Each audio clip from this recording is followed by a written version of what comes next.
Magla-live sana ako para habang pinakikita ko ang magandang view dito sa pinuntahan namin ay maka-interact ako sa inyo. Kaya lang napakahina ng signal.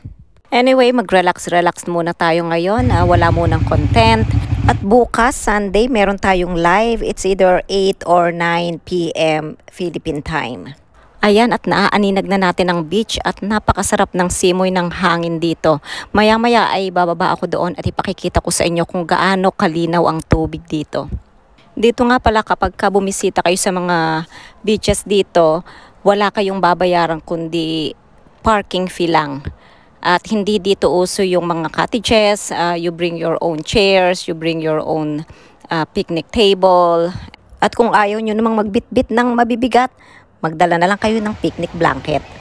At syempre kung ano yung dinala nyo sa beach, yun din ang dadalhin nyo pa uwi kasama ng mga kalat ninyo. May mga ilang pasaway na iniiwan yung mga kalat nila pero karamihan dito ay mga disiplinado naman. Napakalinaw ng tubig, ang sarap maligo. Kaya lang hindi ako nakapagdala ng bathing suit. Kaya tampi-tampisaw na lang muna. Dito sa Ireland, mas madalas ang ulan kesa sa araw.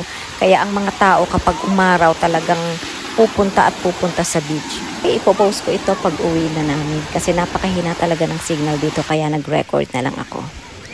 Hanggang dito na lang muna, balansehin ang buhay. Huwag puro trabaho, hindi kailangang gumastos ng malaki para mag-enjoy.